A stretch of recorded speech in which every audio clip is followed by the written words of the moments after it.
നമ്മൾ കാണാൻ പോകുന്നത് നല്ല തനി നാടൻ സ്റ്റൈലിലുള്ള ഒരു ചിക്കൻ റോസ്റ്റ് ആണ് കേട്ടോ. നമ്മൾ സാധാരണ വീടുകളിൽ മിക്കവാറും ചിക്കൻ ഗ്രേവി ആയിട്ടൊക്കെയല്ലേ വെക്കുന്നത്. ഇങ്ങനെ ഒരു ഡിഫറെൻ്റ് ആയിട്ട് വെച്ച് നോക്കിയാൽ നല്ലൊരു വെറൈറ്റി ആയിട്ടിരിക്കും. അത് മാത്രമല്ല ഭയങ്കര ടേസ്റ്റുമാണ്. സിമ്പിളായിട്ട് ഉണ്ടാക്കിയെടുക്കാൻ പറ്റും. കുറഞ്ഞ സമയം മതി. നമ്മുടെ വീട്ടിൽ എപ്പോഴും ഉള്ള സാധനങ്ങൾ മാത്രം മതി.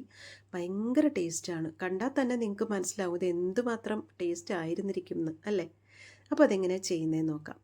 ഒരു അര കിലോ ചിക്കനിലേക്ക് ഒരു അരമുറി നാരങ്ങ നീര് പിഴിഞ്ഞൊഴിച്ച് കൊടുത്തിട്ട് കുറച്ചൊരു അരമണിക്കൂർ ഒന്ന് റെസ്റ്റ് ചെയ്യാൻ വയ്ക്കാം. ഈ നാരങ്ങ നീര് പിഴിഞ്ഞൊഴിക്കുന്നത് ചിക്കൻ നല്ല സോഫ്റ്റ് ആവാൻ വേണ്ടിയാണ്. ഇനി ഒരു കടായി അടുപ്പിലോട്ട് വെച്ച് കൊടുത്തിട്ട് സാധാരണ നമ്മൾ കറിക്കൊക്കെ കടുക് വറക്കുന്നത് പോലെ കടുക് വറുത്തതിന് ശേഷം വെളുത്തുള്ളി എത്രയും കൂടുതൽ ഇട്ടാൽ അത്രയും നല്ലതാണ്. ചിക്കന് നല്ല ടേസ്റ്റും ആയിരിക്കും. അത് നല്ല ഗ്യാസിനൊക്കെ വളരെ നല്ലതല്ലേ. പിന്നെ അത് ഉരിച്ചെടുക്കാനുള്ള സമയക്കുറവ് കാരണം ഞാൻ കുറച്ചേ ഇട്ടിട്ടുള്ളൂ. ഇനി ഒരു ചെറിയ കഷ്ണം ഇഞ്ചിയും കൂടെ ചേർത്ത് ഇട്ട് കൊടുത്ത് അത് ഒന്ന് നന്നായിട്ട് വഴണ്ട് അതിൻ്റെ പച്ചമണമൊക്കെ മാറി ഒന്ന് നന്നായിട്ട് വഴണ്ട് വരുമ്പോഴത്തേക്ക് 2 മീഡിയം സൈസ് സവാള സ്ക്വയറായിട്ട് അരിഞ്ഞത് അങ്ങോട്ട് ഇട്ട് കൊടുക്കാം.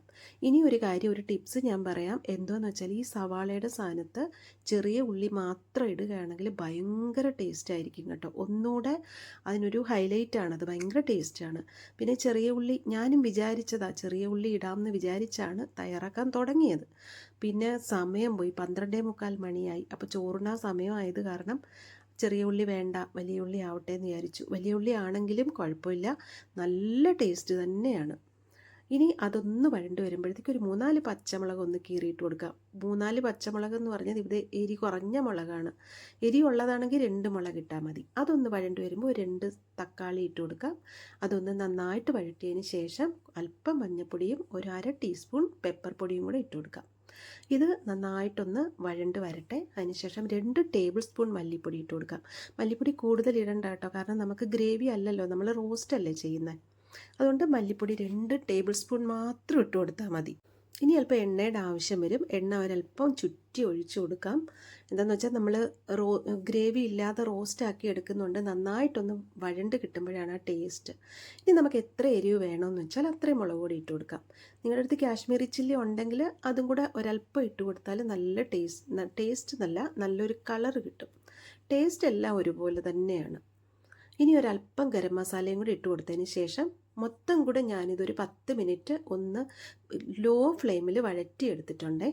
ഇനി ഇതുപോലെ തവിയുടെ മൂട് വെച്ചിട്ട് നന്നായിട്ടൊന്ന് സ്മാഷ് ചെയ്ത് കൊടുക്കുമ്പോഴത്തേക്ക് അതെല്ലാം കൂടെ നന്നായിട്ടൊന്ന് യോജിച്ച് നമ്മുടെ റോസ്റ്റിന് നല്ല ഒരു എല്ലാം കൂടെ ചേർന്നിട്ട് നല്ലൊരു ടേസ്റ്റ് ആയിരിക്കും. ഇനി അതിലേക്ക് നമുക്ക് ഇറച്ചി കഷ്ണങ്ങൾ, അത് നേരത്തെ മാരിനേറ്റ് ചെയ്ത് വെച്ചിരുന്ന ചിക്കൻ കഷ്ണങ്ങൾ മറക്കാതെ ആ നാരങ്ങ നീര് കഴുകി കളഞ്ഞതിന് ശേഷം മാത്രം ഇട്ട് കൊടുക്കുക.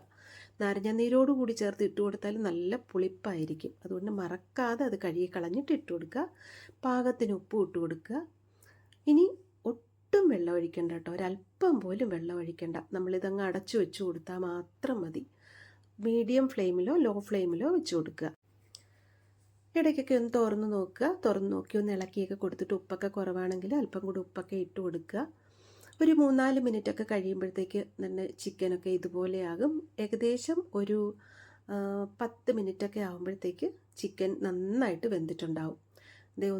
ഇങ്ങനെ ഒന്ന് ഉടച്ച് നോക്കിയപ്പോഴത്തേക്ക് നന്നായിട്ട് വെന്തിട്ടുണ്ടായിരുന്നു. പിന്നെ ഞാൻ ഒരു പീസ് എടുത്തൊന്ന് കടിച്ച് നോക്കിയപ്പോഴത്തേക്ക് നല്ല ചിക്കൻ നന്നായിട്ട് വെന്തിട്ടുണ്ടായിരുന്നു. ഇനി നമുക്ക് എന്താണെന്ന് വെച്ചാൽ ഈ ചാറൊന്ന് വറ്റിച്ചെടുക്കണം. ഒരു 2-3 മിനിറ്റും കൂടെ ഒന്ന് ഇളക്കി കഴിയുമ്പോഴത്തേക്ക് ആ ചാറൊക്കെ നന്നായിട്ട് വറ്റി കിട്ടും. നമ്മൾ വെള്ളമൊന്നും ഒഴിച്ചിട്ടില്ലല്ലോ, അതിനകത്തുള്ള വെള്ളം മാത്രമല്ലേ ഉണ്ടായിരുന്നുള്ളൂ. അതുകൊണ്ട് കുറച്ച് ചാറേ വരുള്ളൂ. ഒരു 3-4 മിനിറ്റ് ഇളക്കി കഴിയുമ്പോഴത്തേക്ക് നന്നായിട്ട് അതങ്ങ് കട്ടിയായിക്കോളും. ഇപ്പോൾ ആ അടുപ്പിലുള്ള ആ പുക ഇങ്ങനെ ക്യാമറയിൽ അടിക്കുന്നത് കൊണ്ടാണ് ഈ വീഡിയോ ഇങ്ങനെ ബ്ലറായിട്ട് കാണുന്നത് കേട്ടോ. ഇത്രയേ ഉള്ളൂ സംഭവം, കഴിഞ്ഞു. ഇനി നമ്മൾ അടുപ്പ് ഓഫ് ചെയ്തതിന് ശേഷം കറിവേപ്പില ഊരി ഇട്ട് കൊടുക്കുക. സെർവിങ് ബൗളിലോട്ട് മാറ്റുക.